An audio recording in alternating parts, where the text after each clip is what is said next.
നമ്മുടെ പ്രിയങ്കരനായ TV മധുമാഷിന്റെ ഒരു സെഷനാണ്. അതിനൊരു ആമുഖം പറയുക എന്നുള്ളത് മാത്രമാണ് എൻ്റെ നിയോഗം. TV മധു എന്ന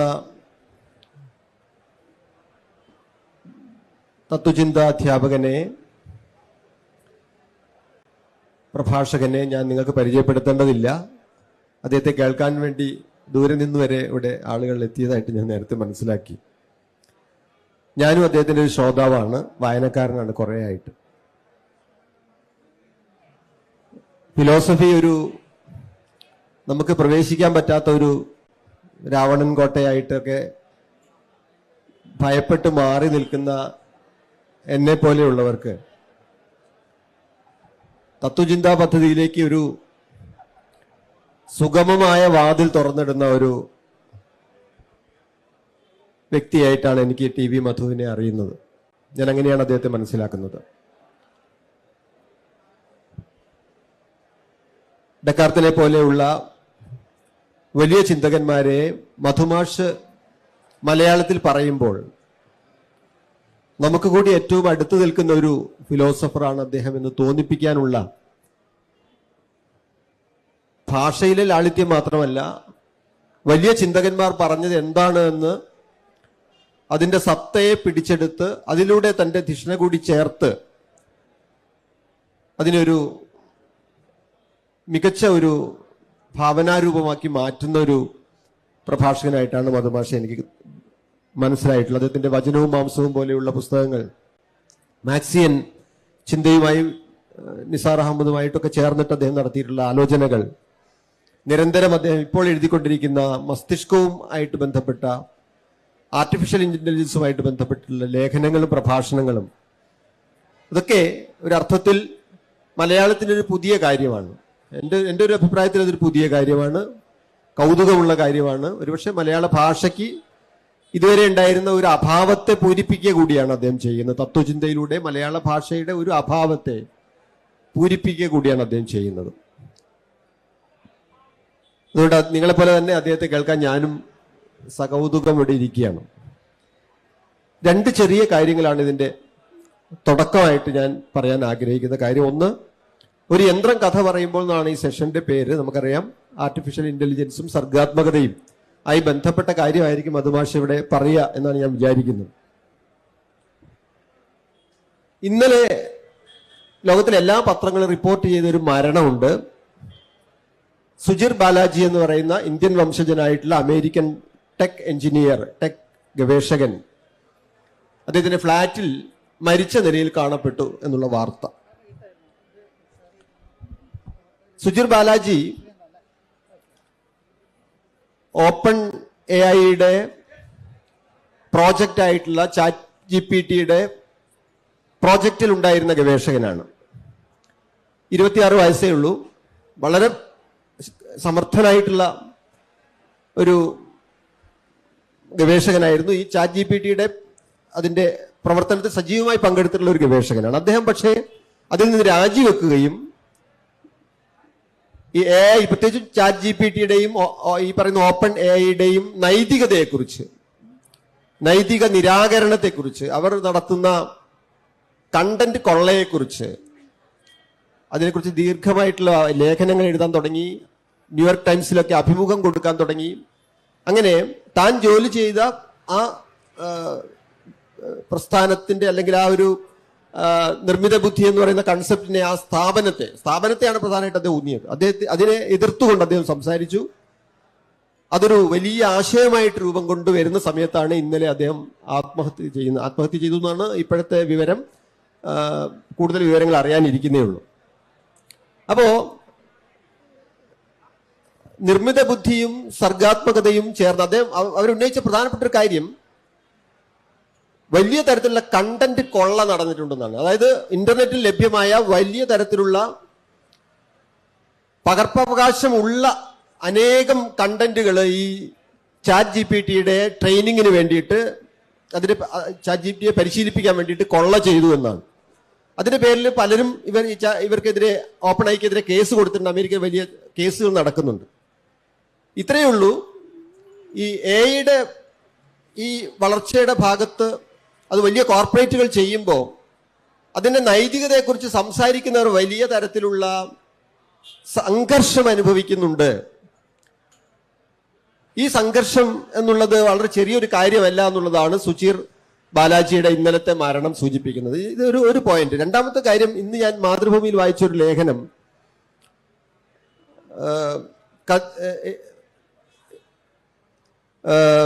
തലച്ചോറിനെ കുറിച്ചുള്ള എതിരവന്റെ ലേഖനം തലച്ചോറിനെ കുറിച്ചുള്ളതാണ്.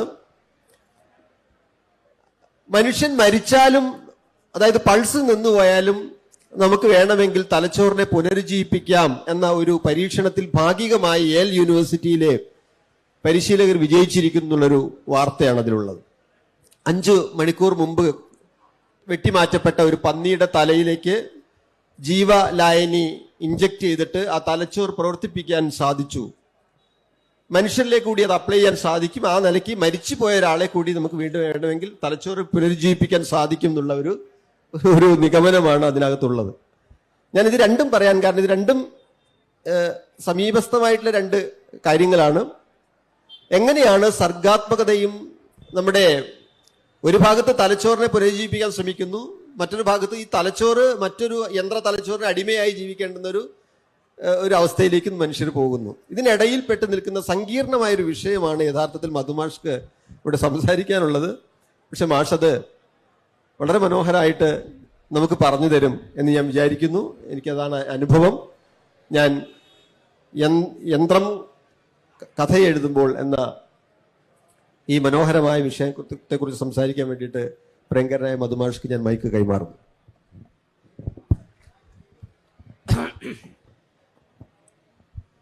പ്രിയമുള്ളവരെ, ഈ എൻ്റെ പ്രിയപ്പെട്ട കവി കൽപ്പറ്റ മാഷ് ഇതിൽ പങ്കെടുക്കണം എന്ന് പറഞ്ഞപ്പോൾ ഞാൻ ഒരു യന്ത്രം കഥ പറയുമ്പോൾ എന്ന ഒരു തലക്കെട്ട് കൊടുത്തത് ഞാൻ ആ സമയത്ത് നോക്കിക്കൊണ്ടിരുന്ന ഒരു കാര്യവുമായിട്ട് ബന്ധപ്പെട്ട ഒന്നാണ്. മാഷ് എന്നോട് പറയുകയും ചെയ്തു, ഇപ്പം എന്താ ചെയ്യണമെന്ന് വെച്ചാൽ അതുമായിട്ട് ബന്ധപ്പെട്ട് എന്തെങ്കിലും സംസാരിച്ചാൽ മതി എന്ന് പറഞ്ഞു. അപ്പം ഞാൻ ചെയ്തുകൊണ്ടിരിക്കുന്ന ഒരു കാര്യം ആണ്, അതിനെപ്പറ്റി ആലോചിച്ചുകൊണ്ടിരിക്കുന്ന സമയത്താണ് മാഷോട് അത് പറഞ്ഞത്. പിന്നെ ഒരു യന്ത്രം കഥ പറയുമ്പോൾ നമ്മൾ പെട്ടെന്ന് കേൾക്കുമ്പോൾ അതൊരു ആലങ്കാരികമായ ഒരു പ്രയോഗമായിട്ട് നമുക്ക് തോന്നും. ഒരു യന്ത്ര കഥ പറയുക എന്ന് പറയുന്നത് അല്ലെങ്കിൽ ഒരു അതിശയോക്തിപരമായ ആലങ്കാരികമായ ഒരു തലക്കെട്ട്, ഒരു പ്രയോഗമായിട്ട് ആ തലക്കെട്ട് തോന്നും. സത്യത്തിൽ അതല്ല. ഇപ്പോൾ യന്ത്രം കഥ പറയുക എന്ന് പറയുന്നതിൽ വലിയ ആലങ്കാരികതയോ അതിശയോക്തിയോ ഒന്നുമില്ല. യന്ത്രത്തിന് കഥ പറയാൻ പറ്റും എന്നുള്ളത് നമ്മളെക്കാൾ കൂടുതൽ നമ്മുടെ പുതിയ തലമുറയിലുള്ളവർക്ക് അറിയാം. ഒരു ChatGPTയോടൊരു കഥ എഴുതിത്തരാൻ പറഞ്ഞാൽ എഴുതിത്തരും. ChatGPTയിൽ വെറുതെ നമ്മളൊന്ന് പ്രോംപ്റ്റ് ചെയ്താൽ മതി. വേണമെങ്കിൽ നിങ്ങളൊരു ബോർഹസിൻ്റെ മാതൃകയിലൊരു കഥ എഴുതണം, ഒരു തീമും കൊടുത്തു കഴിഞ്ഞാൽ ഒരു കഥ എഴുതിത്തരും. വളരെ ഈസിയാണ്. നമ്മുടെ മൊബൈലിൽ കഥ പറയാൻ പറഞ്ഞാൽ പറഞ്ഞത്. വാൻഗോഗിനെ പോലെ ഒരു പെയിൻറ്റിങ്, വാൻഗോഗിൻ്റെ ശൈലിയിലൊരു പെയിൻറ്റിങ് വേണമെന്ന് പറഞ്ഞാൽ ചെയ്തു തരും. ദാലി എന്ന് പറയുന്ന പ്ലാറ്റ്ഫോമുണ്ട്. അതിനേക്കാളൊക്കെ ഗംഭീരം. അതൊക്കെ അതിൻ്റെ തുടക്കമാണ്. ഈ ജനറേറ്റീവ് AI എന്ന് പറയുന്ന സർഗാത്മക യന്ത്രത്തിൻ്റെ ജീവിതം തുടങ്ങിയിട്ടേ ഉള്ളൂ. അതിൻ്റെ ഒരു ആദ്യ ഘട്ടമാണ് ശരിക്കും ദാലി പോലെയുള്ള, ദാലി എന്നാണ് അതിന് പേരിട്ടിരിക്കുന്നത് എന്നുള്ളത് വളരെ പ്രധാനമാണ്. സാൽവദോർ ദാലിയെ ഓർമ്മിപ്പിക്കുന്ന രീതിയിൽ ദാലി എന്ന് പറയുന്ന ഒരു പ്ലാറ്റ്ഫോം ഉണ്ട്. ഇപ്പോൾ കവിതയ്ക്കൊക്കെ അറിയാമായിരിക്കും. കവിതയെപ്പോലെ പെയിൻറ്റ് ചെയ്ത് തരണം എന്ന് ഞാൻ പറഞ്ഞാൽ ചിലപ്പോൾ ഒരു പെയിൻറ്റിങ് തരും. അത് ചിലപ്പോൾ ഒരു മനുഷ്യൻ്റെ പെയിൻറ്റിങ്ങും അതും തമ്മിൽ വേർതിരിക്കാൻ പറ്റാത്ത വിധത്തിൽ ലക്ഷണമൊത്ത ഒരു പെയിൻറ്റിങ് ആയിരിക്കും. അതിൻ്റെ നന്മ തിന്മ പോട്ടെ, അത് നല്ലതാണോ ചീത്തയാണോ എന്നുള്ളത് നമ്മുടെ അഭിരുചിയുടെ പ്രശ്നമാണ്. അത് മാറ്റിവെച്ചാൽ ഒരു യന്ത്രം നിങ്ങൾക്ക് തരുന്ന ഒരു പെയിൻറ്റിങ് മനുഷ്യരുടെ പെയിൻറ്റിങ്ങുമായിട്ട് വ്യത്യാസം പറയാൻ പറ്റാത്ത രീതിയിൽ ലക്ഷണമൊത്ത പെയിൻറ്റിങ്, കവിതകൾ, കഥകൾ, കഥകളിൽ അങ്ങനെ ലക്ഷണമൊത്ത കഥകൾ വന്നിട്ടുണ്ടോ എന്നുള്ളൊരു സംശയം ഇതുവരെ ഉണ്ടായിരുന്നു. പക്ഷേ ലക്ഷണമൊത്തൊരു കഥ വായിച്ച ഒരു ഘട്ടത്തിലാണ് മാഷ് എന്നോട് സംസാരിക്കുന്നത്. അതുകൊണ്ടാണ് ഞാൻ ഈ ടൈറ്റിൽ കൊടുക്കുകയും ചെയ്തത്.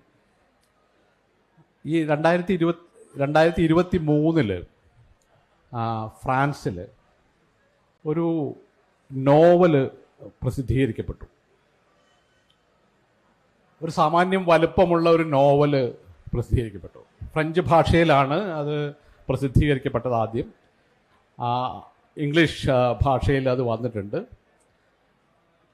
ഈ നോവലിൻ്റെ പ്രത്യേകത എന്ന് പറഞ്ഞാൽ അത് മനുഷ്യൻ എഴുതിയ നോവലല്ല എന്നുള്ളതാണ്.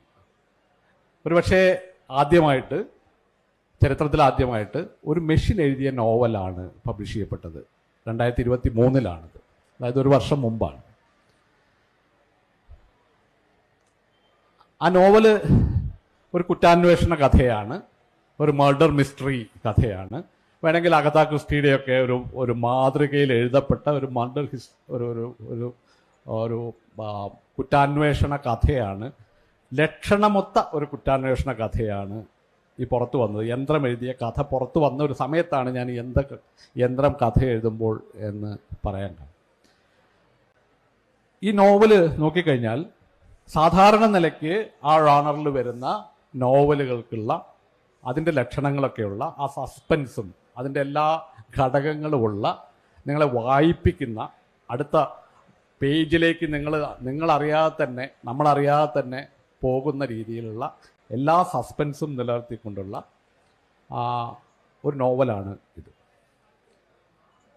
ഒരു അക്കാഡമിക് ആയിട്ടുള്ള ഒരാൾ, അയാൾക്കൊരു ഇമെയിൽ കിട്ടുകയാണ് ഒരു ദിവസം. ഈ കഥ ഞാൻ ചുരുക്കി പറയുകയാണ്. ഒരു ഇമെയിൽ കിട്ടുകയാണ്. ആ ഇമെയിൽ എന്ന് പറഞ്ഞാൽ അയാൾക്ക് ഏറ്റവും ഇഷ്ടപ്പെട്ട ഒരു ഓഥർ മരിച്ചു. ആ മരണത്തിൻ്റെ ചടങ്ങിൽ, മരണാനന്തര ചടങ്ങിൽ, ഫ്യൂണറലിൽ പങ്കെടുക്കാൻ ഒരു ക്ഷണം വരികയാണ്. ഒരു സുപ്രഭാതത്തിലൊരു ഇമെയിലായിട്ട് വരും. അപ്പോൾ ഇയാൾ ആലോചിച്ചപ്പോൾ ഇയാൾക്ക് ഏറ്റവും ഇഷ്ടപ്പെട്ട ഓഥറാണത്. പക്ഷെ അയാൾ ഒരിക്കൽ മറ്റോ കണ്ടിട്ടുണ്ട്, ചെറിയ പരിചയം മാത്രമേ ഉള്ളൂ, വലിയ ബന്ധമൊന്നുമില്ല. ഒരു ഫ്യൂണറലിന് ക്ഷണിക്കപ്പെടാൻ മാത്രം അങ്ങനെ കുടുംബമായിട്ടോ ഒന്നും ഒരു ബന്ധമില്ലാത്ത ആളാണ്. പിന്നീടാണ് അയാൾ മനസ്സിലാക്കുന്നത് ഈ മർഡറിൽ കൊലപാതകിയെ അന്വേഷിക്കുന്ന പോലീസുകാർ ആണ് ഈ കത്ത് അയച്ചിട്ടുള്ളത്. എന്ന് പറഞ്ഞാൽ അയാൾ സംശയിക്കപ്പെടുന്ന ആളാണ്. ഈ കൊലപാതകത്തിൽ പങ്കിട്ടെന്നുള്ളത് സംശയിക്കപ്പെടുന്ന ഒരാളായിട്ട് അയാൾ തിരിച്ചറിയാം. അപ്പോൾ അയാളല്ല കൊന്നത് എന്ന് സ്ഥാപിക്കണം എങ്ങൾക്ക്. ഈ സ്ഥാപിക്കുന്നതിന് വേണ്ടി അയാൾ നടത്തുന്ന ചില കാര്യങ്ങളാണ് ഈ നോവൽ എന്ന് പറഞ്ഞാൽ. അതിൽ അഗത ക്രിസ്റ്റിയുടെ സ്വാധീനമുണ്ട്. പല ഡിറ്റക്റ്റീവ് നോവലുകൾ, കുറ്റാന്വേഷണ നോവലുകൾ എഴുതിയ വലിയ ഓഥേഴ്സിൻ്റെ പല സ്വാധീനങ്ങളും അതുണ്ട്. അതൊരു സർഗാത്മക സൃഷ്ടിയാണോ എന്നുള്ളതാണ് ഒരു ചോദ്യം.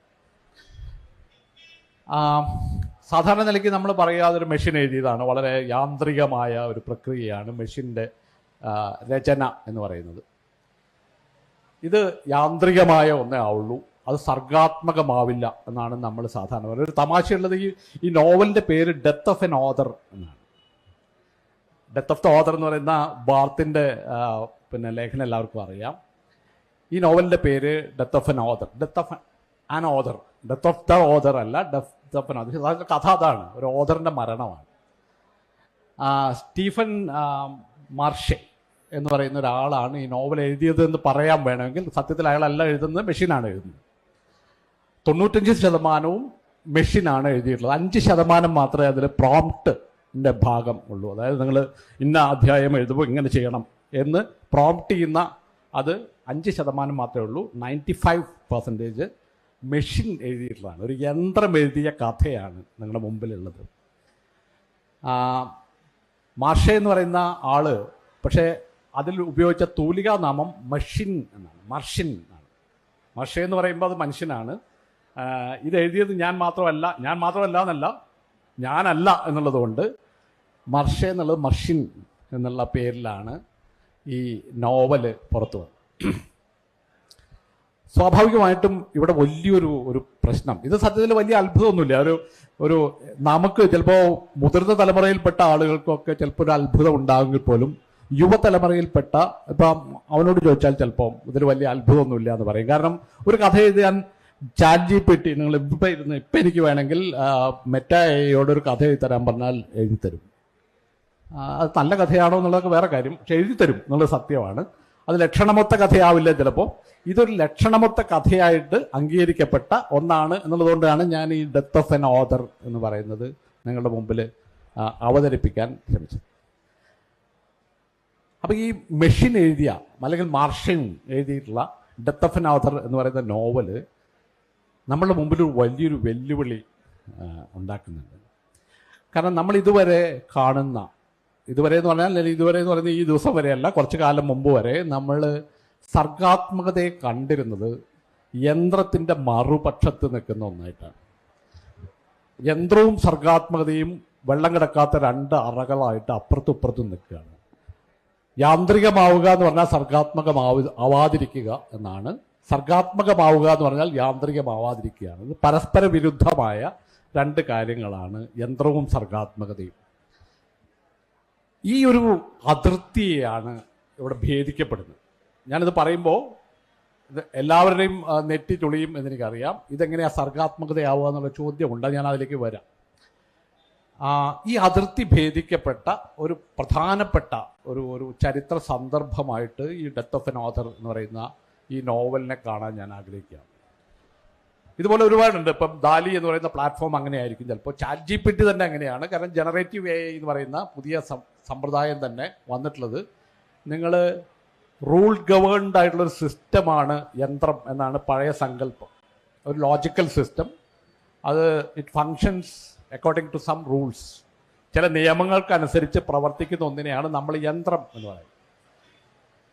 ഇത് ജനറേറ്റീവ് AI വരുന്നതോടുകൂടി യന്ത്രത്തെ പറ്റിയുള്ള കാഴ്ചപ്പാട് മാറുകയാണ്. യന്ത്രം അങ്ങനെയല്ല ചെയ്യുന്നത്. സത്യം ഇത് പുതിയൊരു യന്ത്രമാണ്. ഈ യന്ത്രം ഒരേ നിയമങ്ങൾക്കനുസരിച്ച് പ്രവർത്തിക്കുകയല്ല ചെയ്യുന്നത്, അത് നിയമം തെറ്റിക്കുന്നുണ്ട്. ഓക്കെ, ഞാൻ സാധാരണ പറയാതെ അനാർക്കിക് മെഷീൻ എന്നുള്ളൊരു സങ്കല്പം. മെഷീൻ എന്ന് പറയുന്നത് ഒരു അനാർക്കിയുടെ അനാർക്കി എന്ന് പറഞ്ഞാൽ ക്രമം തെറ്റിക്കലാണ് അനാർക്കി. ആർക്കി എന്ന് പറയുന്നത് ഒറിജിൻ എന്നാണ് അതിൻ്റെ അർത്ഥം. ആദിയിലെ ക്രമം തെറ്റിക്കുമ്പോഴാണ് നിങ്ങൾ അനാർക്കി ആവുന്നത്. ഈ ഒരു അനാർക്കി മെഷീന് വരാൻ തുടങ്ങുക എന്നുള്ളതാണ്. അത് മെഷീനിൽ സാധ്യമാണ് എന്നുള്ളതാണ് പുതിയ യന്ത്ര പരീക്ഷണങ്ങൾ എത്തി നിൽക്കുന്ന ഒരു ഘട്ടം.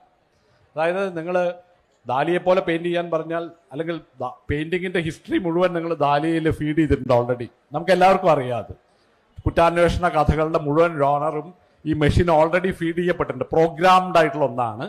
പക്ഷേ അതുപോലെയല്ല അത് എഴുതുന്നത്. അതിൽ നിന്ന് കുറച്ചൊക്കെ നിയമം ലംഘിച്ചുകൊണ്ടും കുറച്ച് അതിനെ കൊണ്ട് എൻഹാൻസ് ചെയ്തുകൊണ്ടും ഒരു സംഗതി. ഇതിനെയാണ് നമ്മൾ സാധാരണ സർഗാത്മകത എന്ന വാക്കുകൊണ്ട് സർഗാത്മകതയെ പറ്റി ഞാൻ പറയാം. രണ്ട് തരത്തിൽ സർഗാത്മകതയുണ്ട്. ഒന്ന് റൂൾ ഗവേൺഡ് ആയിട്ടുള്ള ക്രിയേറ്റിവിറ്റി, മറ്റൊന്ന് റൂൾ ബ്രേക്കിംഗ് ആയിട്ടുള്ള ക്രിയേറ്റിവിറ്റി. ഇത് രണ്ട് കാര്യങ്ങൾ സാധാരണ പറയാറുണ്ട്. റൂൾ ഗവേൺഡ് ആയിട്ടുള്ള ക്രിയേറ്റിവിറ്റി എന്ന് പറയുന്നത് നിങ്ങൾ വളരെ നിശ്ചിതമായ നിയമങ്ങളിൽ നിന്ന് അനിശ്ചിതമായ ചില കാര്യങ്ങളിലേക്ക് പോകുമ്പോഴാണ് അത് റൂൾ ഗവേൺഡ് ആയിട്ടുള്ള ക്രിയേറ്റിവിറ്റി എന്ന് പറയുന്നത്. അത് ആ റൂൾസിൻ്റെ ഉള്ളിലാണ്. ഇപ്പോൾ നോം ചോംസ്കിയെ പോലെയുള്ള ഭാഷാ ചിന്തകർ, കൊഗ്നേറ്റീവ് സയൻറ്റിസ്റ്റുകൾ പറയുന്നത് നിങ്ങളുടെ തലച്ചോറ് തന്നെ ജനറേറ്റീവ് ആയിട്ടുള്ള ഒരു സിസ്റ്റമാണെന്നാണ്. ഒരു ജനറേറ്റീവ് ഒരു സിസ്റ്റമാണ്. അതിനാണ് ജനറേറ്റീവ് ഗ്രാമർ എന്ന് ചോംസ്കി വിളിക്കുന്നത്. ലിമിറ്റഡ് ആയിട്ടുള്ള ചില നിയമങ്ങളിൽ നിന്ന് വളരെ കോംപ്ലക്സ് ആയിട്ടുള്ള സെന്റൻസസ് ഉണ്ടാക്കാനുള്ളൊരു കഴിവ്, ഒരു കോമ്പിറ്റൻസ് മനുഷ്യർക്കുണ്ട് എന്നുള്ളതാണ്. അപ്പോൾ ഭാഷയിൽ തന്നെ ഒരു ജനറേറ്റീവ് ആയിട്ടുള്ള സ്വഭാവമുണ്ട്. ക്രിയേറ്റിവിറ്റി നമ്മുടെ ഭാഷയിൽ തന്നെ ഉണ്ട്. മനുഷ്യരുടെ ഭാഷയിൽ തന്നെ ഭാഷയുടെ കോമ്പിറ്റൻസ് ലെവലിൽ, ശേഷിയുടെ ലെവലിൽ മനുഷ്യരുടെ തലച്ചോറൊക്കെ വളരെ സർഗാത്മകമായ ഒന്നാണ് എന്നുള്ളത് അംഗീകരിക്കപ്പെട്ട ഒരു സിദ്ധാന്തമാണ് തലച്ചോറിനെ പറ്റിയും ഭാഷയെ പറ്റിയുള്ളത്. പക്ഷെ അവിടെ കാണുന്നത് സിൻടാക്റ്റിക് ആയിട്ടുള്ള ക്രിയേറ്റിവിറ്റിയാണ്. നിയമങ്ങൾക്കകത്ത് നിന്നുകൊണ്ടാണ് നിങ്ങളുടെ തലച്ചോറ് പ്രവർത്തിക്കുന്നത്. നിയമങ്ങൾക്കകത്ത് നിന്നുകൊണ്ടാണ് ഈ ക്രിയേറ്റിവിറ്റിയെ പറ്റിയുള്ള ഒരു സങ്കല്പം സാധ്യമാകുന്നത്. പക്ഷേ റൂൾ ബ്രേക്കിംഗ് ക്രിയേറ്റിവിറ്റി എന്ന് പറയുന്നത് നിയമങ്ങൾ ലംഘിക്കുന്ന ക്രിയേറ്റിവിറ്റിയാണ്. നിങ്ങൾക്ക് കിട്ടിയ നിയമങ്ങളിൽ, ഇപ്പോൾ ഉദാഹരണത്തിന് വീണ്ടും ഞാൻ കവിതയെപ്പറ്റി പറയുന്ന പെയിൻറ്റിങ്ങിനെ പറ്റിയുള്ള ഉദാഹരണമായതുകൊണ്ടാണ്. ഇപ്പോൾ പിക്കാസോൻ്റെ ഒരു പെയിൻറ്റിങ്, ആദ്യത്തെ പെയിൻറ്റിങ് എന്ന് പറയുന്നത് പിക്കാസോനെ പോലെ പെയിന്റ് ചെയ്യാൻ ചിലപ്പോൾ ഒരു മെഷീന് പറ്റും, പക്ഷെ ഒരു പിക്കാസോനെ ഉണ്ടാക്കാൻ ചിലപ്പോൾ ഒരു പിക്കാസോ ആയി മാറാൻ ഒരു മെഷീന് പറ്റില്ല എന്ന് പറയും. ഈ പിക്കാസോ ആയി മാറലാണ് റൂൾ ബ്രേക്കിംഗ് ക്രിയേറ്റിവിറ്റി എന്ന് പറയുന്നത്. അതിന് ഫീഡ് ചെയ്യപ്പെട്ടിട്ടുള്ള നിയമങ്ങൾ, സിദ്ധമായ നിയമങ്ങളും ക്രമങ്ങളെയും ലംഘിച്ചുകൊണ്ട് വളരെ വ്യത്യസ്തമായ, തുടക്കത്തിൽ പെയിന്റിംഗ് എന്ന് പോലും റെക്കഗ്നൈസ് ചെയ്യാൻ പറ്റാത്ത രീതിയിലുള്ള പെയിന്റിങ്ങുകൾ പുറത്തു വരികയാണ്. ഇപ്പം പിക്കാസോന്റെ ഒക്കെ ആദ്യത്തെ പെയിന്റിങ് അങ്ങനെയായിരുന്നു എന്ന് പറഞ്ഞു. ഷോക്കിംഗ് ആണത്, ഡിസ്റ്റർബിംഗ് ആയിട്ടുള്ള ഷോക്കിംഗ് ആയിട്ടുള്ള ഇമേജുകൾ ഉണ്ടാക്കുന്നു. അതിലുള്ളത് അരാജകമായ സർഗാത്മകതയാണ്. അത് നിയമാനുസാരിയായിട്ടുള്ള സർഗാത്മകതയല്ല. അപ്പൊ ഈ രീതിയിൽ നോക്കുമ്പോൾ സർഗാത്മകത എന്ന് പറയുന്നതിൽ ഈ എല്ലാ സർഗാത്മക സൃഷ്ടികളും റൂൾ ബ്രേക്കിംഗ് അല്ല, അരാജകമല്ല, വളരെ നിയമാനുസാരിയായിട്ടുള്ള ഒരേ സിസ്റ്റം അനുസരിച്ച് വർക്ക് ചെയ്യുന്ന കവിതകൾ. ഇപ്പോൾ ഒരു കവിത നിങ്ങൾക്ക് നോക്കിക്കഴിഞ്ഞാൽ നമുക്ക് ചിലപ്പോൾ നമ്മളിപ്പം ഒരു കവി എഴുതിയ ഒരു കവിതയിൽ നിങ്ങളുടെ ആ കാവ്യ പാരമ്പര്യത്തിൻ്റെ മുഴുവൻ മുദ്രകളും കാണാൻ പറ്റും. ഒരു തലത്തിൽ പോലും അത് ആ കാവ്യാനുശീലന പാരമ്പര്യത്തെ ലംഘിച്ചിട്ടുണ്ടാവില്ല, ഉല്ലംഘിക്കുന്ന ഒരു നിമിഷം പോലും ചിലപ്പോൾ അതിലുണ്ടാവില്ല. അപ്പം എല്ലാ സർഗാത്മകതയും ഇങ്ങനെയാണെന്ന് നമുക്ക് പറയാൻ പറ്റില്ല. സർഗാത്മകത എന്ന് പറയുന്നത് ഈ രണ്ട് തരത്തിലാണ്. ഒന്ന് റൂൾ ഗവേൺഡ് ആയിട്ടുള്ള ഒന്നാണെങ്കിൽ മറ്റൊന്ന് റൂൾ ബ്രേക്കിംഗ് ആയിട്ടുള്ള സർഗാത്മകതയാണ്. സത്യത്തിൽ ഈ ജനറേറ്റീവ് AI എന്ന് പറയുന്ന സങ്കല്പം, ഇപ്പം നമ്മൾ ജീവിക്കുന്നത് സത്യത്തിൽ ജനറേറ്റീവ് AIൻ്റെ കാലത്താണ്. ആർട്ടിഫിഷ്യൽ ഇൻ്റലിജൻസിൻ്റെ കാലം കഴിഞ്ഞു, ഇതൊരു ജനറേറ്റീവ് AIയുടെ കാലമാണ് എന്ന് പറയാറുണ്ട്. ഈ ജനറേറ്റീവ് AI എന്ന് പറയുന്നത് ഈ സർഗാത്മകത എങ്ങനെ ഒരു മെഷീനിൽ കൊണ്ടുവരാൻ പറ്റുന്നില്ല. നമ്മളതിനെ എതിർക്കുന്നോ, അതിന് യോജിക്കുന്നോ വിയോജിക്കുന്നോ പെട്ടെന്ന് കേൾക്കുമ്പോൾ ഏത് മനുഷ്യർക്കും ഉണ്ടാകുന്ന ചില കാര്യങ്ങളുണ്ട് ഇതിലൊക്കെ. പക്ഷെ ഞാൻ അതിനപ്പുറത്ത് നിന്നുകൊണ്ട് ഇതൊന്ന് പരിശോധിക്കുക എന്നുള്ളത് വളരെ പ്രധാനമാണ് എന്ന് ഞാൻ വിചാരിക്കുകയാണ്. കാരണം നമ്മൾ എത്ര തള്ളിക്കളഞ്ഞാലും ഈ മെഷീൻ്റെ സർഗാത്മക ജീവിതം തുടങ്ങിക്കഴിഞ്ഞിട്ടേ ഉള്ളൂ, അതിൻ്റെ ആദ്യ ഘട്ടമേ ആയിട്ടുള്ളൂ. അത് ഉണ്ടാക്കാൻ പോകുന്ന മാറ്റങ്ങൾ നമുക്കൊന്നും വിചാരിക്കാൻ കഴിയുന്ന മാറ്റങ്ങളായിരിക്കില്ല ചിലപ്പോൾ ഉണ്ടാക്കുക. പിന്നെ രണ്ടാമത്തൊരു കാര്യം എനിക്ക് പറയാനുള്ളത്, ഒരു പക്ഷേ ഇന്നത്തെ കാലത്തെ ഏറ്റവും വലിയ ദാർശനിക പ്രശ്നം യന്ത്രമായിരിക്കും എന്നാണ് ഞാൻ വിചാരിക്കുന്നത്. ആൽബർ കാമു പണ്ട് പറഞ്ഞത് ആത്മഹത്യയാണ് മനുഷ്യരുടെ ഏറ്റവും വലിയ ദാർശനിക പ്രശ്നം, സൂയിസൈഡാണ് എന്ന് ആൽബർ കാമു പറഞ്ഞിട്ടുണ്ട്. ചില ആളുകൾ പറയാറുണ്ട് ഓരോ കാലഘട്ടത്തിനും അതിൻ്റേതായ താത്വിക പ്രശ്നങ്ങൾ ഉണ്ടാവും. ഇപ്പോൾ ഹൈഡഗറിനെ പോലുള്ള ഒരു ബീയിങ് ആണ് ഈ കാലഘട്ടത്തിൻ്റെ ദാർശനിക പ്രശ്നം അല്ലെങ്കിൽ താത്വിക പ്രശ്നം എന്ന് പറയുന്നത്. എനിക്ക് തോന്നുന്നത് ഈ കാലഘട്ടത്തിൻ്റെ ദാർശനിക പ്രശ്നം, ഫിലോസോഫിക്കൽ പ്രോബ്ലം എന്ന് പറയുന്നത് യന്ത്രമായിരിക്കും എന്നായിട്ടാണ്. അപ്പോൾ യന്ത്രം എന്ന് പറയുന്നത് നമ്മൾ സാധാരണ കാണുന്ന രീതിയിൽ ഒരു ഒരു ഒരു ലോജിക്കൽ സിസ്റ്റം, റൂൾ ഗവേൺഡ് ആയിട്ടുള്ള രീതിയിൽ വർക്ക് ചെയ്യുന്ന ഒരു ലോജിക്കൽ സിസ്റ്റം എന്ന രീതിയിൽ യന്ത്രത്തെ കാണാതിരിക്കുക, അല്ലെങ്കിൽ അതിനെ റീതിങ്ക് ചെയ്യേണ്ട ഒരു കാലത്താണ് നമ്മൾ ജീവിക്കേണ്ടത് എന്ന് എനിക്ക് തോന്നുന്നു. ഇത് രണ്ടും ആമുഖമായിട്ട് പറഞ്ഞുകൊണ്ട് ചില കാര്യങ്ങൾ ഇതുമായിട്ട് ബന്ധപ്പെട്ടിട്ട് പറയാം എന്നാണ് ഞാൻ വിചാരിക്കുന്നത്. ഒന്ന്, ഈ സർഗാത്മകത എന്ന് പറയുന്നത് എന്താണ്? ഇപ്പം വീരാങ്കുട്ടരയ്ക്ക് അടുത്ത ഞാനിരിക്കുന്ന സർഗാത്മകതയുടെ ഏറ്റവും വലിയ മാനങ്ങൾ എത്തിപ്പിടിച്ച ആളുകൾ മുമ്പിലിരിക്കുന്ന സമയത്താണ് ഞാനിത് പറയുന്നത്. ഈ സർഗാത്മകം എന്ന് നമ്മൾ ഉപയോഗിക്കുന്നത് ക്രിയേറ്റീവ് എന്നുള്ള എന്ന് ഇംഗ്ലീഷിലേക്ക് നമുക്ക് പരിഭാഷപ്പെടുത്താവുന്ന ഒരു വാക്കാണ് സർഗാത്മകത എന്നൊക്കെ പറയുന്നത്. സർഗജീവിതം എന്ന് പറയുന്നത് ഈ ക്രിയേറ്റീവായിട്ടുള്ള ലൈഫിനെ സൂചിപ്പിക്കുന്ന ഒരു വാക്കാണ്. എന്താണ് ഈ ക്രിയേറ്റിവിറ്റി എന്ന് പറയുന്നത്? നമ്മുടെ സാധാരണ ഒരു പഴയ സങ്കല്പം അനുസരിച്ച് ക്രിയേറ്റിവിറ്റി എന്ന് പറയുന്നത് ഒരു ഇല്ലാത്തതിൽ നിന്ന് ഉള്ളതിനെ ഉണ്ടാക്കുന്നതാണ്. ഇല്ലായ്മയിൽ നിന്ന് ഉണ്മയെ ഉണ്ടാക്കുന്ന വളരെ മാന്ത്രികമായ ഒരു ദൈവികമായ ഒന്നാണ് ക്രിയേറ്റിവിറ്റി എന്നാണ് പഴയ സങ്കല്പം. ഒരു മതാത്മകമായ ഒരു സങ്കല്പം എന്ന് പറയുന്നത് അതിപ്പോൾ മനുഷ്യനെ സൃഷ്ടിച്ചത് ആണ് ക്രിയേറ്റിവിറ്റിയുടെ ഏറ്റവും ആദ്യത്തെ ഒരു ഇതായിട്ട് ബിബ്ലിക്കൽ നരേറ്റീവ് നോക്കിക്കഴിഞ്ഞാൽ മുമ്പില്ലാത്ത ഒന്നാണ്. അതിനെ പൂർണ്ണമായിട്ടും എന്താ പറയുക, ഒരു അഭൂതപൂർവമായ ഒരു സൃഷ്ടിയാണ്. ഇതാണ് ഉൽപ്പത്തി എന്നാണ് നമ്മൾ സാധാരണ പറയാം. ഇല്ലായ്മയിൽ നിന്ന് ഉണ്മയിലേക്കുള്ള ആ മാറ്റം, ഇല്ലായ്മയിൽ നിന്ന് ഉണ്മയിലേക്കുള്ള പ്രയാണം എന്ന് പറയുന്നത് അതിൻ്റെ ആ മാന്ത്രികത ആണ് ഈ സർഗാത്മകത. അതായത് ഇപ്പോൾ സാധാരണ പലർക്കും അറിയാവുന്നതായിരിക്കും, എക്സ് നിഹിലോ എന്ന് പറയും, to make something out of nothing. ഇതാണ് ക്രിയേറ്റിവിറ്റി എന്നാ പറയാം. ഇല്ലായ്മയിൽ നിന്ന് ഒന്നുണ്ടാക്കുക. ആ മാന്ത്രികതയുണ്ട്, ഒരു മാജിക് ഉണ്ട് അതിൽ. ദൈവത്തിന് മാത്രം അവകാശപ്പെട്ട ഒരു മാജിക്കാണ് ഒരു പക്ഷേ പഴയ സങ്കല്പം അനുസരിച്ച്. നമുക്ക് ഉള്ള സാധനത്തിൽ നിന്ന് മറ്റൊന്നും ഉണ്ടാക്കാൻ പറ്റുമായിരിക്കും. കളിമണ്ണിൽ നിന്ന് ഒരു കലം ഉണ്ടാക്കാൻ മനുഷ്യർക്ക് പറ്റുമായിരിക്കും. പക്ഷെ ഇല്ലാത്ത ഒന്നിനെ ഉണ്ടാക്കുക എന്ന് പറയുന്നത്, പൂർണ്ണമായും ഇല്ലാത്ത ഒന്നിനെ ഉണ്ടാക്കുക എന്ന് പറയുന്നത്, ഇല്ലായ്മയിൽ നിന്ന് ഉണ്മയിലേക്കുള്ള ഈ മാന്ത്രികമായ പ്രവേശനം എന്ന് പറയുന്നത് വളരെ ദൈവികമായ ഒന്നാണ്. അപ്പോൾ ക്രിയേറ്റിവിറ്റി ദൈവത്തിന് മാത്രമേ ഉള്ളൂ എന്നാണ് പഴയൊരു സങ്കല്പം. അപ്പം നമ്മുടെ കവികൾ സത്യത്തിൽ ദൈവത്തിൻ്റെ അനന്തരാവകാശികളാണ് എന്ന് പറയാറുണ്ട്. അതായത് ആ ദൈവികത പിന്നെ ഉള്ളത് മനുഷ്യരുടെ കല എന്ന് പറയുന്ന, സാഹിത്യം, കല എന്ന് പറയുന്ന ഈ പ്രവൃത്തികളിലാണ്. ദൈവത്തിന് മാത്രം അവകാശപ്പെട്ട ഈ മാന്ത്രികത പിന്നെ ഉള്ളത് ഈ കലാപരമായ വ്യവഹാരങ്ങളിലാണ്, വ്യാപാരങ്ങളിലാണ് എന്ന് പറയാറുണ്ട്. ഇത് പറയാനുള്ളൊരു കാരണമുണ്ട്. ഈ ദൈവത്തിൻ്റെ മാന്ത്രികത എന്ന് പറയുന്നത് തീർച്ചയായിട്ടും അത് വളരെ റൊമാൻറ്റിക് ആയിട്ടുള്ളൊരു സങ്കല്പമാണ്. നമുക്കറിയാം, കലയെ പറ്റിയുള്ള സങ്കല്പം വളരെ ഈ അർത്ഥത്തിൽ റൊമാൻറ്റിക് ആയിട്ടുള്ള ഒന്നാണ്. ഈ ദൈവത്തിൻ്റെ ഈ സൃഷ്ടി, സർഗസൃഷ്ടിയുടെ രണ്ട് പ്രത്യേകതകൾ എന്ന് പറയുന്നത്, ഒന്ന് നമ്മൾ നേരത്തെ പറഞ്ഞ പോലെ ഇല്ലായ്മയിൽ നിന്ന് ഉണ്മയുണ്ടാക്കുകയാണ്, ഉള്ള ഒന്നിനെ മറ്റൊന്നാക്കുകയല്ല. ഇല്ലായ്മയിൽ നിന്ന് ഉണ്മയിലേക്ക് കടക്കുക എന്നുള്ളതാണ് ഒരു പ്രത്യേകത. മറ്റൊന്ന്, അത് നെസസിറ്റിയുടെ ഭാഗമല്ല, അനിവാര്യതയുടെ ഭാഗമല്ല എന്നാണ്. അതായത് മനുഷ്യരെ ഉണ്ടാക്കിയിട്ട് ദൈവത്തിന് പ്രത്യേകിച്ച് ഒരു കാര്യമില്ലായിരുന്നു. യാതൊരു ആവശ്യമില്ലാത്തൊരു പണി ആണ് ദൈവം ചെയ്തത്. മനുഷ്യനെ ഉണ്ടാക്കിക്കൊണ്ട് ദൈവത്തിൻ്റെ ഉണ്മയ്ക്ക് പ്രത്യേകിച്ച് യാതൊരു ഗുണവുമില്ല. ദൈവത്തിന് യാതൊരു ആവശ്യമില്ലാത്ത ഒരു അനാവശ്യമാണ് മനുഷ്യൻ. അതായത് ആവശ്യമുള്ള ഒരു കാര്യം ഉണ്ടാക്കുക എന്ന് പറഞ്ഞാൽ അത് അനിവാര്യമായിട്ടുള്ള ഒരു കാര്യം, അനിവാര്യതയുടെ ഒരു മേഖലയാണ്. ഇപ്പം എനിക്ക് ഭക്ഷണം ഉണ്ടാക്കുന്നത് എനിക്ക് കഴിക്കാനാണ്.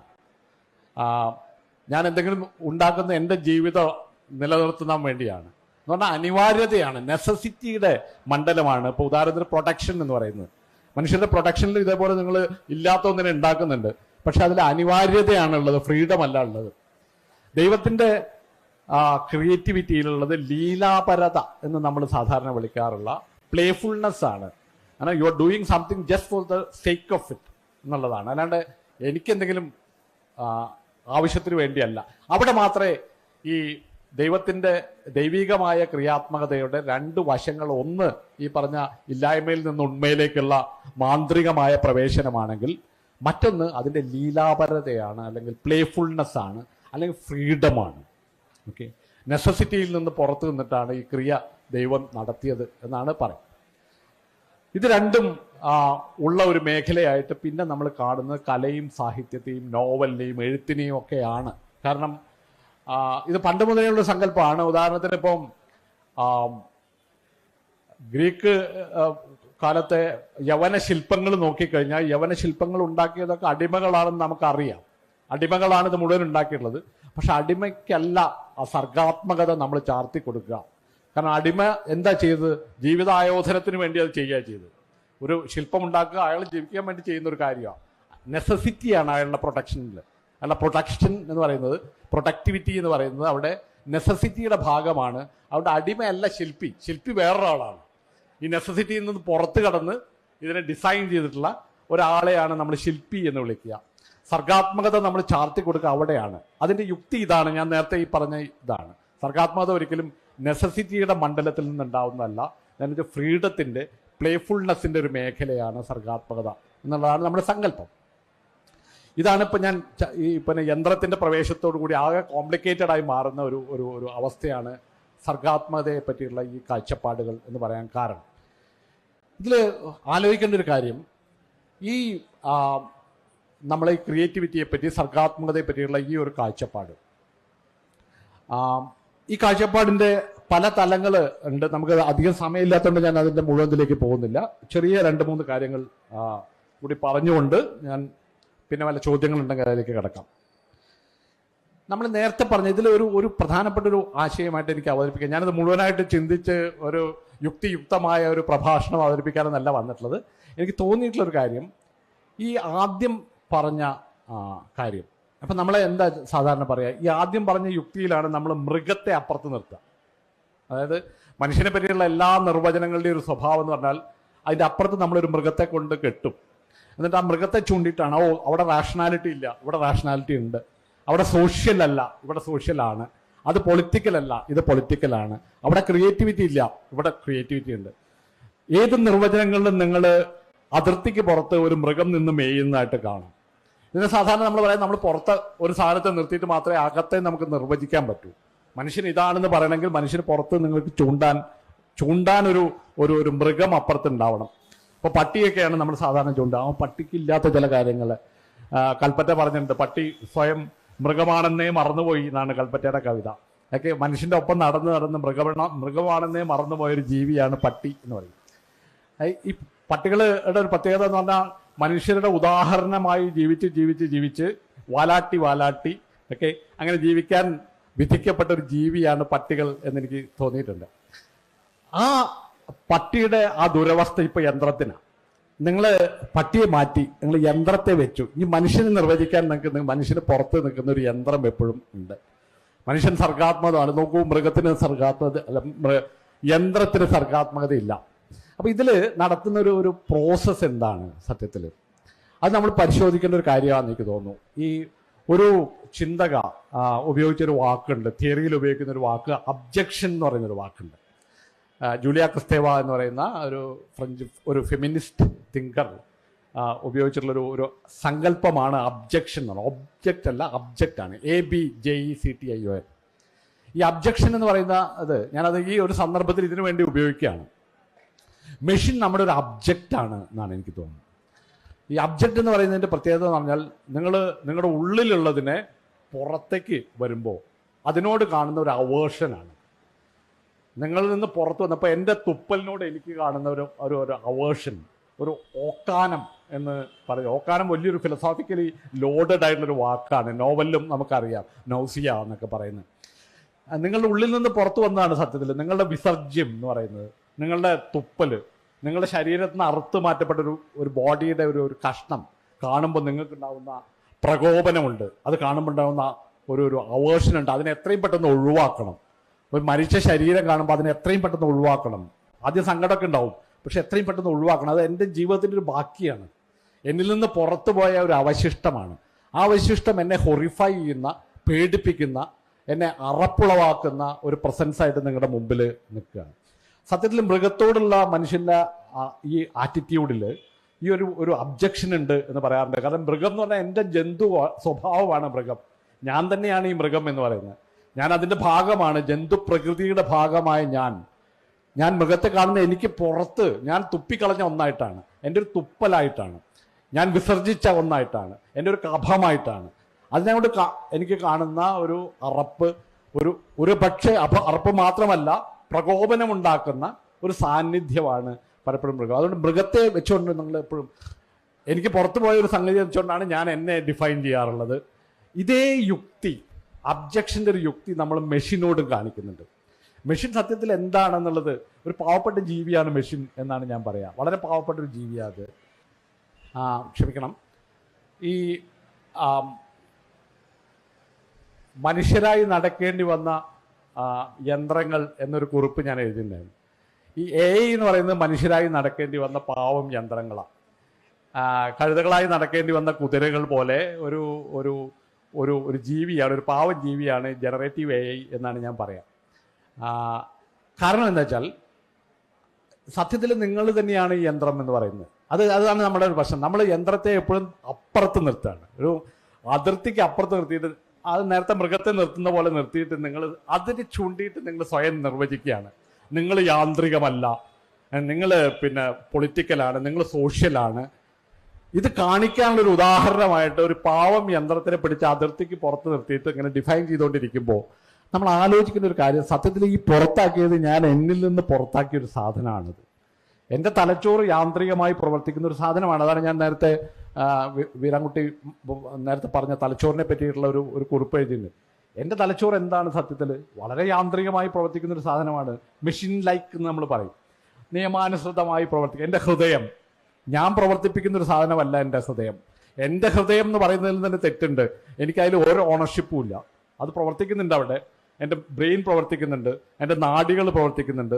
വളരെ മെഷീനിക്കായിട്ടുള്ള, യാന്ത്രികമായി, മെക്കാനിക്കൽ അല്ല, മെഷീനിക്കായിട്ട് പ്രവർത്തിക്കുന്ന ഒരു യന്ത്ര സ്വഭാവമുള്ള സാധനങ്ങളാണ് എൻ്റെ ഉള്ളിലുള്ളത്. എൻ്റെ ചിന്തയിൽ യാന്ത്രികതയുണ്ട്, എൻ്റെ സ്വഭാവത്തിൽ യാന്ത്രികതയുണ്ട്, എൻ്റെ എഴുത്തിൽ യാന്ത്രികതയുണ്ട്. ഈ യാന്ത്രികതയെ തുപ്പിക്കളഞ്ഞതാണ് സത്യത്തിൽ യന്ത്രം എന്ന് പറയുന്നത്. അപ്പൊ യന്ത്രം എന്ന് പറയുന്നത് ഞാൻ തന്നെയാണ് എന്നുള്ള ഒരു അദ്വൈതം ചിന്ത ആവശ്യമുള്ള ഒരു കാലത്താണ് നമ്മൾ ജീവിക്കുന്നത്. അതുകൊണ്ട് യന്ത്രത്തെ അപ്പുറത്ത് ഒരു യന്ത്രപ്പേടി വരുന്നൊരു കാലമാണിത് പൊതുവെ, അല്ലെ? പുലാപ്പേടി, മണ്ണാപ്പേടി എന്നൊക്കെ പറയുന്ന ഒരു യന്ത്രപ്പേടിയുള്ള ഒരു കാലം കൂടി. കാരണം യന്ത്രം നമ്മളെയൊക്കെ എന്തോ വിഴുങ്ങാൻ പോവാണ്.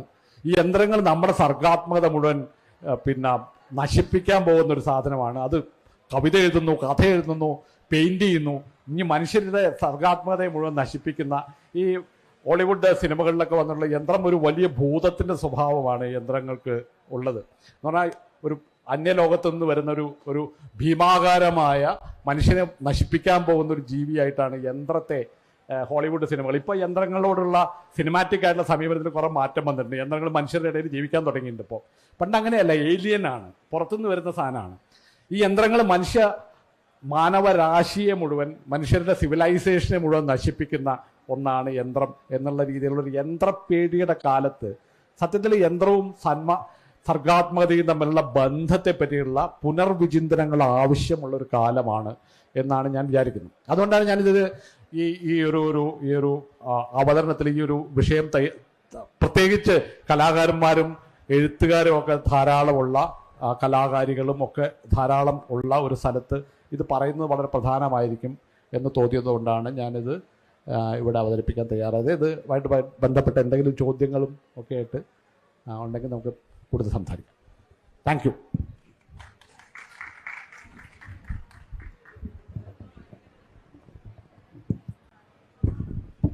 ഈ പ്രഭാഷണവുമായി ബന്ധപ്പെട്ട് നിങ്ങൾക്ക് ചോദ്യങ്ങൾ ഉന്നയിക്കാവുന്നതാണ്. കുറച്ച് സമയം നമുക്ക് എടുക്കാം. അതെ, ഈ നിർമ്മിത ബുദ്ധി ഈ കാലാവസ്ഥാ വ്യതിയാനം പോലെ തന്നെ തടയാൻ കഴിയാത്ത വിധത്തിലേക്ക് വികാസം പ്രാപിച്ചു കഴിഞ്ഞു. ആ ഒരു ഘട്ടത്തിൽ നിർമ്മിത ബുദ്ധിയുടെ ധാർമ്മികതയെക്കുറിച്ച്, പ്രയോഗത്തിലെ ധാർമ്മികതയെക്കുറിച്ച് താങ്കളുടെ അഭിപ്രായം എന്താണ്? അതോടൊപ്പം തന്നെ ഇതാർക്കു വേണ്ടിയാണ് നിർമ്മിക്കുന്നത് എന്നുള്ളത് അത് വിശദീകരിക്കാമോ? തീർച്ചയായും അതിൻ്റെ നൈതികമായ പ്രശ്നങ്ങൾ ഒരുപാട് ഉണ്ട്. ഞാൻ ആ ഒരു എത്തിക്സ് എന്ന് പറയുന്ന ഒരു സംഗതി തന്നെ ഉണ്ട് ഇപ്പോൾ. ഓക്കെ, അതിൻ്റെ ധാർമ്മികതയെ പറ്റി ചർച്ച ചെയ്യാം. അതിൻ്റെ താല്പര്യങ്ങൾ, അതിൻ്റെ പിന്നിലുള്ള താല്പര്യം എന്താണ്, അതിനെ തടയുക, ഈ കൺസേൺസ് ഒക്കെ വളരെ പ്രധാനമാണ്. ഞാൻ അതല്ല എന്നല്ല പറയുന്നത്. സത്യത്തിൽ എൻ്റെ ഒരു കൺസേൺ എന്ന് പറയുന്നത്, നമ്മൾ സാധാരണ പറയാറുണ്ട് ഇപ്പൊ യന്ത്രം ചിന്തിക്കുമോ എന്നുള്ളത്, അല്ലേ? ഒരു യന്ത്രത്തിന് ചിന്തിക്കാൻ പറ്റുമോ എന്നുള്ള ചോദ്യം. ഇത് സത്യത്തിൽ ഈ ചോദ്യം ആദ്യമായിട്ട് ചോദിച്ചത് അലൻ ട്യൂറിംഗ് എന്ന് പറയുന്ന പിന്നെ മാത്തമാറ്റീഷ്യനാണ്. അദ്ദേഹം തത്വചിന്തകനല്ല, ഒരു മാത്തമാറ്റീഷ്യൻ ആയിരുന്നു. അദ്ദേഹമാണ് ട്യൂറിംഗ് എന്ന് പറയുന്ന, അലൻ ട്യൂറിംഗിന്റെ പേരിലാണ് സത്യത്തിൽ അലൻ ട്യൂറിംഗിൽ നിന്നാണ് ഈ AI എന്ന് പറയുന്ന ഒരു ആശയം തന്നെ ഉണ്ടാവുന്നത്. ഒരു മെഷീനിന് ഇന്റലിജന്റ് ആവാൻ പറ്റുമോ? ഇന്റലിജൻസ് എന്ന് പറയുന്ന ഒരു മെഷീനിന് സാധ്യമാണോ?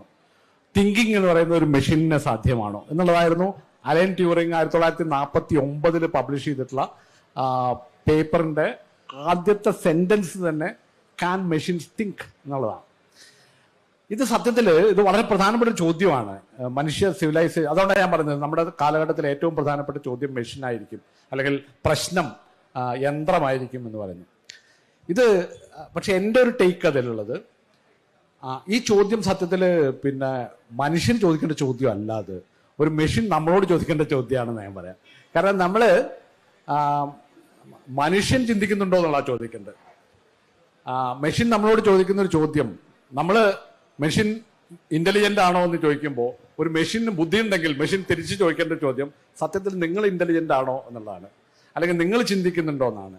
നിങ്ങളുടെ ജീവിതത്തിൽ എത്രത്തോളം സർഗാത്മകത ഉണ്ടെന്നാണ്, നിങ്ങളുടെ കവിതയിൽ എത്ര സർഗാത്മക സന്ദർഭങ്ങളുണ്ട് എന്നുള്ളത് നിങ്ങൾ പരിശോധിക്കേണ്ട ഒരു ഘട്ടമാണ് സത്യത്തിൽ മെഷീൻ എന്ന് പറയുന്നത്. അതിൻ്റെ ഒരു സന്ദർഭമായിട്ടാണ് മെഷീൻ നമ്മുടെ മുമ്പിൽ നിൽക്കുന്നതെന്നാണ് ഞാൻ പറയുന്നത്. അപകടങ്ങൾ ഒരുപാടുണ്ട്, അത് വേറൊരു കാര്യം. എന്തായാലും മനുഷ്യനേക്കാൾ വലിയ അപകടമായിരിക്കില്ല ഒരു യന്ത്രം എന്നാണ് എൻ്റെ വിനീതമായ അഭിപ്രായം. എത്തിക്കലായിട്ടുള്ള പ്രശ്നങ്ങളുണ്ട്. യന്ത്രത്തിൽ ഉണ്ടാക്കുന്ന പ്രശ്നങ്ങൾ ഇതൊക്കെ മനുഷ്യനുണ്ടാക്കിയിട്ടുള്ള പ്രശ്നങ്ങളെക്കാൾ കൂടുതലൊന്നും യന്ത്രം ഉണ്ടാക്കാൻ പോകുന്നില്ല.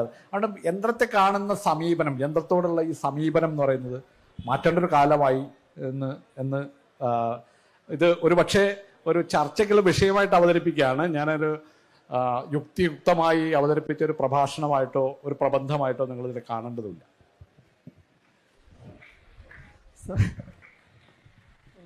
ഈ സൈബോർഗ് മാനിഫെസ്റ്റോയിലൊക്കെ പറയുന്നൊരു കാര്യമുണ്ട്, മനുഷ്യൻ്റെ നിർമ്മിതിയല്ല സൈബോർഗ്, മനുഷ്യൻ്റെ തന്നെ ഒരു പരിണാമമാണെന്ന് പറയുന്നുണ്ട്. നിർമ്മിതിയായിട്ടുള്ള യന്ത്രങ്ങളല്ല സൈബോർഗ്, മനുഷ്യൻ്റെ തന്നെ ഒരു പരിണാമമാണ്, നെക്സ്റ്റ് ജനറേഷൻ തന്നെയാണ് സൈബോർഗ്. അപ്പം അങ്ങനെ ഒരു നിലപാടിൽ ഡോണ ഹരാരിയൊക്കെ പറയുന്നുണ്ട്, അതുപോലെ ഹരാരിയൊക്കെ പറയുന്നൊരു കാര്യമാണ്. അപ്പം അതിൽ നമുക്ക് എങ്ങനെയാണ് ഇടപെടാൻ കഴിയുക ഒരു വിഷയം? എനിക്ക് തോന്നുന്നത് ഇതും ഈ പറഞ്ഞ പോലെ എൻ്റെ തോന്നലാണ്. എനിക്ക് തോന്നിയിട്ടുള്ളൊരു കാര്യം, യന്ത്രമായി മാറുക എന്നുള്ളത് മനുഷ്യനായിരിക്കുക എന്നുള്ള അവസ്ഥയുടെ ഒരു സ്വാഭാവിക പരിണതിയാണ് എന്നുള്ളത് ആണ് എനിക്ക് തോന്നിയിട്ടുള്ളൊരു കാര്യം. കാരണം becoming A machine is A perhaps A dangerous possibility of being human എന്നാണ് ഞാൻ പറയുക. കാരണം അത് ആ മെഷീനായി മാറുക എന്നുള്ളത് ഇപ്പം അതാണ് ചോദിക്കുന്നത്, മനുഷ്യരുടെ യാന്ത്രിക ജീവിതത്തിൻ്റെ ഒരു തുടർച്ചയാണ്. ഇപ്പോൾ കൂടുതലൊന്നും പറയേണ്ട കാര്യമില്ല. ഇപ്പം ഈ മൊബൈൽ എന്ന് പറഞ്ഞാൽ എൻ്റെ തലച്ചോറിൻ്റെ ഒരു കഷ്ണമാണ് ആണല്ലോ. എൻ്റെ തലച്ചോറിൻ്റെ ഒരു കഷ്ണമാണ്. എൻ്റെ തലച്ചോറിൽ നടക്കുന്ന പല പ്രക്രിയകളും ഞാൻ ഔട്ട്സോഴ്സ് ചെയ്തിട്ട് ഇതിന് കൊടുത്തിരിക്കുകയാണ്. എൻ്റെ മെമ്മറിയേക്കാൾ വലിയ മെമ്മറിയുള്ള, എന്നേക്കാൾ കൂടുതൽ കാൽക്കുലേറ്റ് ചെയ്യാനുള്ള കഴിവുള്ള, എന്നേക്കാൾ കൂടുതൽ ഓർമ്മശക്തിയുള്ള, എന്നേക്കാൾ കൂടുതൽ ചിന്തിക്കാൻ യഥാർത്ഥത്തിൽ കമ്പ്യൂട്ടേഷണൽ ആയിട്ടുള്ള അർത്ഥത്തിൽ ചിന്തിക്കാനൊക്കെ കഴിവുള്ള എൻ്റെ തലച്ചോറിൻ്റെ ഒരു കഷ്ണമാണെന്ന് വിചാരിക്കുക. അപ്പൊ ഞങ്ങൾ ഇതൊരു യന്ത്രവും ഞാനൊരു തലച്ചോറ് മനുഷ്യന്റെ ആവുന്നത്, ഇത് ഹ്യൂമനും ഇത് മെഷീനും ആവുന്ന ആ യുക്തി എന്ന് പറയുന്നത് അത്ര ഒരു പിന്നെ അതിൽ എന്തോ ഒരു പന്തികേടുണ്ട് നമ്മൾ ആലോചിക്കേണ്ട കാലമായി. കാരണം മെഷീന്റെ ചരിത്രവും മനുഷ്യന്റെ ചരിത്രവും രണ്ടല്ല. അത് ടെക്നോളജിയുടെ ചരിത്രം തന്നെയാണ് മനുഷ്യന്റെ ചരിത്രം. ടെക്നോളജി ഇല്ലാത്തൊരു മനുഷ്യനും ഉണ്ടായിട്ടില്ല ഒരു കാലത്ത്. മനുഷ്യനൊരു ടെക്നോളജിക്കൽ ആർട്ടിഫാക്റ്റ് ആണ് എന്നാണ് എൻ്റെ ഒരു ആലോചന. ഒരു സാങ്കേതികമായ ഒരു നിർമ്മിതിയാണ് മനുഷ്യൻ. സാങ്കേതികമായിട്ടുള്ള പല ഉപകരണങ്ങളിലൂടെ ഉണ്ടാക്കപ്പെട്ട, ഇപ്പം എംഗൽസ് പറയുന്ന ഒരു കാര്യമുണ്ട്, വളരെ പ്രധാനപ്പെട്ട ഒരു കാര്യമാണ് അത്. ഈ കൈകൾ എന്ന് പറയുന്നത് നിങ്ങളുടെ അധ്വാനത്തിന്റെ ഉപകരണം മാത്രമല്ല, അതിന്റെ ഉൽപ്പന്നം കൂടിയാണ് എന്ന് എംഗൽസിന്റെ വളരെ പ്രസിദ്ധമായ ഒരു നിരീക്ഷണമുണ്ട്. ഒരു കൈക്കോട്ടാണ് എൻ്റെ കൈയിനെ ഉണ്ടാക്കിയിട്ടുള്ളത്, അല്ലാണ്ട് എൻ്റെ കൈക്കോട്ടിന്റെ ഉപകരണമായിരുന്നില്ല അത്. ഞാൻ ആദ്യം ഉണ്ടാവുകയും കൈക്കോട്ട് പിന്നെ ഉണ്ടാവുകയല്ല ചെയ്തിട്ടുണ്ടാവുക. ചിലപ്പം ഞാൻ ആദ്യം ഉണ്ടാവുകയും ഒരു ചുറ്റിക്കാരിന് ശേഷം ഉണ്ടാവുകയും ചെയ്തു എന്നുള്ള മനുഷ്യന്റെ വിശുദ്ധിയെ നിങ്ങൾ യന്ത്രത്തിന്റെ ചരിത്രത്തിന് പിന്നില് മുന്നേ നിർത്തുന്ന ആ മനുഷ്യ കേന്ദ്രിത ചിന്തയുടെ ഒരു പരിസരത്ത് വെച്ച് യന്ത്രങ്ങളെ കാണുന്ന ആ സമീപനം പുനർവിചിന്തനം ചെയ്യേണ്ടതുണ്ട് എന്നാണ് എനിക്ക് തോന്നുന്നത്. കഴിഞ്ഞ ദിവസം ഇവിടെ ഒരു ചിന്തകൻ ഒരു കവിതയായിട്ട് ബന്ധപ്പെട്ടാണ് പറഞ്ഞത്. അപ്പോൾ മോഡേണിസത്തിൽ നിന്ന് പോസ്റ്റ് മോഡേണിസത്തിലേക്ക് പോയി, അവിടുന്ന് ലോക കവിത മുന്നോട്ട് പോയി എന്നാണ് പറഞ്ഞത്. പക്ഷെ അത് മോഡേണിസത്തിലേക്കുള്ള തിരിച്ചുപോക്കല്ല, ആധുനികതയിലേക്കുള്ള തിരിച്ചുപോക്കല്ല. അപ്പം ടി വി മധു സാറിനെ ഞാൻ പരിചയപ്പെടുന്നത് ചിന്താവാരികയിൽ നിരന്തരമായിട്ട് എഴുതിയ ഈ പോസ്റ്റ് മോഡേൺ ലേഖനങ്ങളുണ്ട്. ആ പോസ്റ്റ് മോഡേൺ ലേഖനം കഴിഞ്ഞ് സാറിപ്പ ചാടി ഏഴിലേക്ക് പോയി, AI ബുദ്ധിയിലേക്ക് പോയി. പക്ഷെ കേരളം എവിടെയാക്കി നിൽക്കുന്നത്? കേരളം ആധുനികമായില്ല, ആധുനികോത്തരമായില്ല. നിങ്ങൾ പറയുന്ന AI കുട്ടികളൊക്കെ AI കളിക്കുന്നുണ്ട്. പക്ഷെ രാഷ്ട്രീയം നേരത്തെ ഈ റഫീഖ് അലി പറഞ്ഞതുപോലെ രാഷ്ട്രീയവും സംസ്കാരവും BJPക്ക് അടുത്ത കൊല്ലം ഭരിക്കുവാൻ പറ്റുമെന്നുള്ള അവസ്ഥയിലേക്ക് പോകുന്നു എന്നുള്ളതാണ്. അതുപോലെ കേരളത്തിലല്ല, ലോകത്താണെങ്കിൽ പശ്ചിമേഷ്യയിൽ നിങ്ങൾ പറഞ്ഞ ഈ ആധുനികോത്തരതയുടെ ഈ ബഹുസ്വരത തീർത്തുപയോഗിക്കുന്നത് സാമ്രാജ്യത്വം അതുപോലുള്ള കാര്യങ്ങൾ. ഇന്ത്യയിൽ തന്നെ ഈ ബഹുസ്വരതയുടെ ഒരു രാഷ്ട്രീയത്തിന് ഇപ്പോൾ അമിത്ഷായുടെ സോഷ്യൽ എഞ്ചിനീയറിംഗ് പോലെയുള്ള സംഭവത്തിനാണ് കൂടുതൽ ഉപയോഗിച്ചത്. ഇവിടുത്തെ ഇടതുപക്ഷ പ്രസ്ഥാനവും ജനാധിപത്യ പ്രസ്ഥാനമല്ല. നിങ്ങളിതിങ്ങനെ ചിന്തകന്മാരും കവികളൊക്കെ ഇങ്ങനെ ചാടിച്ചാടി പോകുമ്പോൾ ഇതിന്റെ ഒരു സംഭവമാണ്. ചോദ്യത്തിന് നന്ദി. പക്ഷെ അത് എന്നോടുള്ള ചോദ്യമായിരുന്നില്ല, എൻ്റെ പഴയ ചില പിന്നെ ഇതിനോട്, അതുകൊണ്ട് ഞാനിപ്പോൾ അതിനോട് റെസ്പോണ്ട് ചെയ്യുന്നില്ല. ചോദ്യം പ്രധാനമാണ്, പക്ഷെ ചോദ്യത്തിനോട് റെസ്പോണ്ട് ചെയ്യാനൊരു അവസരമായിട്ട് ഞാൻ എടുക്കുന്നില്ല. ആ മധു വേറെ, ഇപ്പൊ ഞാൻ സംസാരിക്കുന്നത് യന്ത്രത്തെക്കുറിച്ച് സംസാരിക്കുന്ന മധുവായിട്ട് മാത്രം എടുത്താ.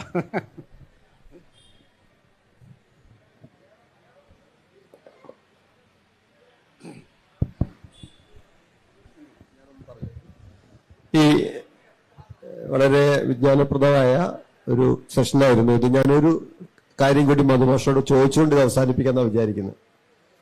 ഇപ്പൊ നേരത്തെ ഇവിടെ ഉയർന്നു വന്ന ചില ആശങ്കയും ഞാൻ നേരത്തെ സൂചിപ്പിച്ച ഒരു ആശങ്കയും ചേർത്ത്